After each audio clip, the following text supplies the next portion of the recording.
República de Cuba, 28 de noviembre de 2025. Hoy nos vamos a sumergir en dos facetas de la administración del Estado que, a primera vista, parecen mundos aparte. Completamente. Por un lado, la gestión de la riqueza que hay bajo tierra, los recursos minerales, con varias decisiones clave sobre concesiones mineras. Y por otro, la proyección hacia el exterior, la diplomacia, con una serie de nombramientos que redibujan un poco el mapa de la presencia cubana en el mundo. Y lo interesante, creo, es que aunque hablemos de minas y de embajadas, la historia de fondo es la misma. Exacto. Es la gestión de recursos, que son limitados, en un contexto de muchísima presión económica. Es una historia de pragmatismo puro y duro. De pragmatismo casi forzado. Vale, pues vamos a desgranarlo. Si te parece, empecemos por la minería. De acuerdo. Tenemos 3 acuerdos del Consejo de Ministros. Y los dos primeros, parecen bastante rutinarios. Trámites, vencimientos de contrato, pero hay algo más ahí. ¿Algún detalle que se nos pueda escapar? Pues esa es la pregunta clave, porque la burocracia, a menudo, cuenta más por lo que calla que por lo que dice. A ver. El primer caso es una concesión de cromo en Camagüey, en la zona Cromo Rosita. Se otorgó en 2020 a la empresa geominera Camagüey. Por 5 años. Por 5 años. El plazo se ha cumplido, el contrato se extingue. Y, en apariencia, fin de la historia. El objetivo era sacar rejón y arenas para exportación y consumo nacional. Pero justo después aparece un término técnico que me ha llamado la atención. El terreno se declara franco. Y esa es la primera pieza importante del puzzle.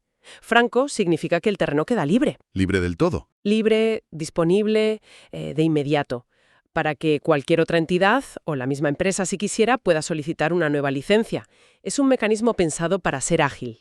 Para que el recurso no se quede ahí parado. Exacto, que no quede inmovilizado. Pero ojo, que hay una coletilla final crucial. ¿Cuál? La empresa que se va sigue atada a sus obligaciones, sobre todo las tributarias y las medioambientales. O sea, el Estado se asegura de que no haya un borrón y cuenta nueva. Entendido. O sea, el sistema está diseñado para que la rueda siga girando, pero con las cuentas bien claras. Precisamente. Y el segundo caso sigue un guión muy parecido. Pero con un matiz. Con un matiz que lo cambia todo. Es una concesión en Santi Espíritus, Oro Flancos Lote Grande. Para buscar oro y plata. Eso es, investigación geológica. Se concedió en 2018, se fue prorrogando y ahora vence. Y de nuevo se extingue la concesión y el terreno queda franco. Pero la diferencia es clave. Esto era investigación, no explotación. El objetivo era, y cito textualmente, comprobar la continuidad de la zona mineralizada. Estaban buscando. Y ahí es donde la historia se pone interesante. Porque, a ver, cuando un proyecto de investigación minera, que lleva varios años en marcha, simplemente se apaga, Se desvanece. se desvanece, sin que nadie mencione una posible fase de explotación, eso es una señal, una bandera roja, vaya. ¿Una señal de qué? ¿De que no encontraron nada? Podría ser eso. O que lo que encontraron no es rentable, no tiene la concentración suficiente. O, y esta es otra posibilidad muy real, que sí encontraron algo, pero la empresa no tiene el músculo financiero. El capital. El capital para dar el salto gigantesco que supone pasar de investigar a explotar. Y el documento no lo aclara, claro. No, pero cualquiera de esos escenarios apunta a lo mismo. Un proyecto que no ha cuajado. El terreno vuelve a estar libre, sí, pero ya con la sombra de una investigación fallida sobre él. Espera, entonces los dos primeros casos nos dibujan, por así decirlo, el procedimiento estándar, con sus luces y sus sombras. Un ciclo que termina, un proyecto que no sale. Pero el tercer acuerdo es otra historia. Es otra historia por completo. La cantera La Cecilia en Mayabeque. Esto no es un vencimiento, es una parada de emergencia. ¿Qué ha pasado aquí? Aquí se rompe el patrón, exacto. La Cecilia es una cantera de gabro. Una roca para la construcción. Fundamental para la construcción. Y no hablamos de una concesión de 5 años, como la de antes. Esta se otorgó en el año 2000 y se había prorrogado hasta el 2050. Se frena. Y no se extingue, sino que se autoriza un cierre total con carácter temporal. Durante 4 años. 4 años. Y la razón la dicen sin pelos en la lengua, con una claridad que asusta. ¿Cuáles? Falta de recursos económicos y financieros. Punto. Esto ya no es un trámite administrativo, es el reconocimiento oficial de una crisis que impide seguir trabajando. Es la realidad económica imponiéndose a la planificación. Totalmente. La maquinaria administrativa que veíamos antes, que funciona, aquí se ve superada por la cruda realidad. Y claro, el material, el gabro, no es un mineral de lujo para exportar. Es la materia prima para hacer carreteras, edificios, infraestructuras. Vamos, es el ladrillo del país. Exacto. De tener su producción 4 años, tiene que tener un impacto directo. Es la consecuencia lógica, claro. Pausar una cantera así no es una decisión que se tome a la ligera.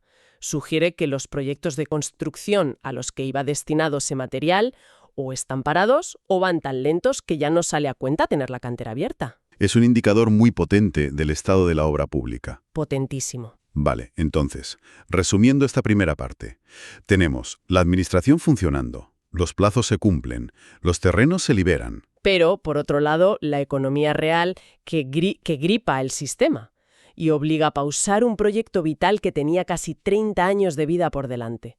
Es una medida pragmática, la del cierre temporal. Una forma de no perder la concesión. Claro, de ponerla a hibernar, con la esperanza de que en 4 años el panorama sea otro. Pero es eso, una esperanza, no una certeza. Y es fascinante ver cómo esta tensión, esta lucha entre el plan a largo plazo y la urgencia del día a día se refleja también en la estrategia exterior.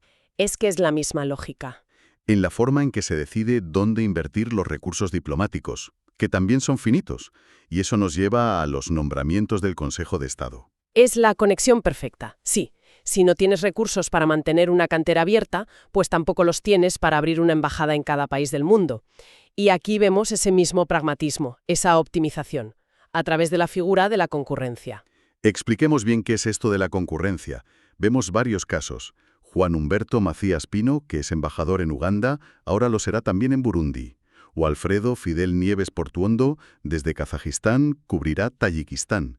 No es que se mude, no. Para nada. La concurrencia es una herramienta diplomática universal. Significa que un embajador que reside en un país estratégico de una región, pues asume la representación en otros países cercanos. Donde no compensa tener una embajada entera. Exacto. No se justifica ni por coste ni a lo mejor por la intensidad de la relación. Es una forma de maximizar tu presencia con el mínimo gasto. Mantienes el contacto pero sin el coste de un edificio, personal, seguridad, todo eso. Es una forma de tener un pie en la puerta sin comprar la casa entera. Muy buena analogía. Y las agrupaciones que vemos son muy lógicas. Uganda y Burundi en África del Este, el Congo y la República Centroafricana en el corazón del continente, y Kazajistán y Tayikistán en Asia Central. Y esto nos da pistas de las prioridades. Reforzar lazos en África es una constante, pero hacerlo así, de forma eficiente, permite mantener viva la llama. Y la expansión en Asia Central, que es una región cada vez más importante, pues también se hace con calculadora en mano.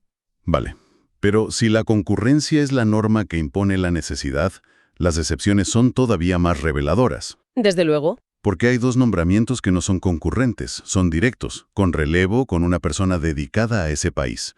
Porque en Paraguay y en Guinea Ecuatorial sí se invierte en una misión completa. Ahí es donde la estrategia se pone interesante. El primer caso, Belkis Ley Rodríguez, nueva embajadora en la República del Paraguay. En Asunción. Tener un embajador residente en Asunción, en lugar de, no sé, cubrirlo desde Buenos Aires o Montevideo, es toda una declaración de intenciones.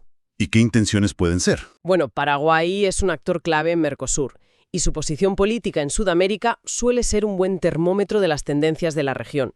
Tener una línea de comunicación directa, constante sobre el terreno es crucial. O sea que la agenda con ellos es lo bastante importante. Lo bastante densa, sí.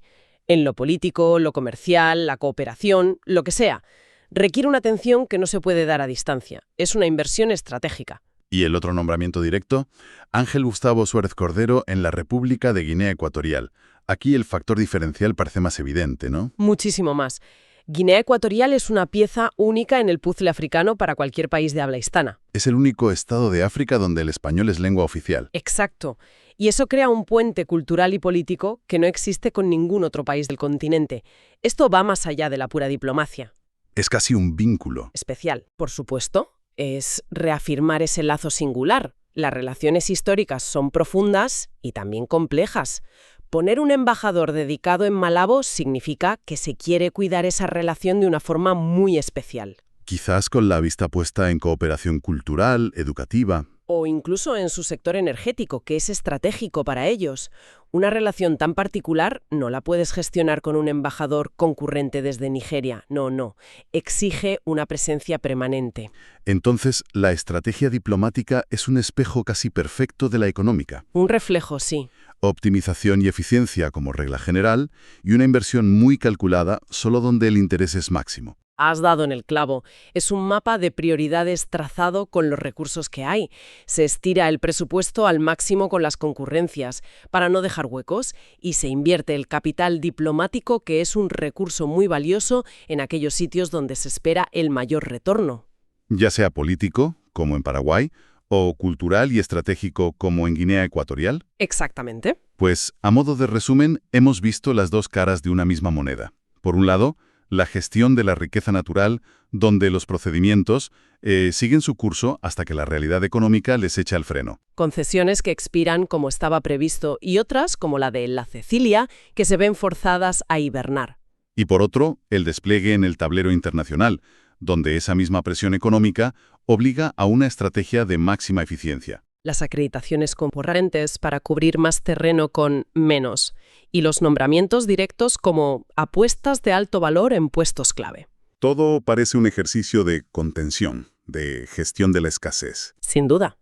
Y la reflexión final que a mí me provoca todo esto es, precisamente, cómo se conectan estas dos esferas. A ver. Hoy hemos visto decisiones que, por un lado, pausan la extracción de la piedra para construir en casa porque no hay fondos, y por otro, envían emisarios a regiones estratégicas del mundo. La pregunta es si esos emisarios podrán volver con las herramientas para reactivarlo de casa. Esa es la gran pregunta que queda en el aire. Si esos diplomáticos podrán atraer la inversión extranjera, los acuerdos comerciales, lo que sea necesario para reactivar una concesión como la de la Cecilia. ¿Es la diplomacia la única palanca que queda para intentar reactivar la economía interna? Ahí está, para mí, el verdadero nudo de la cuestión.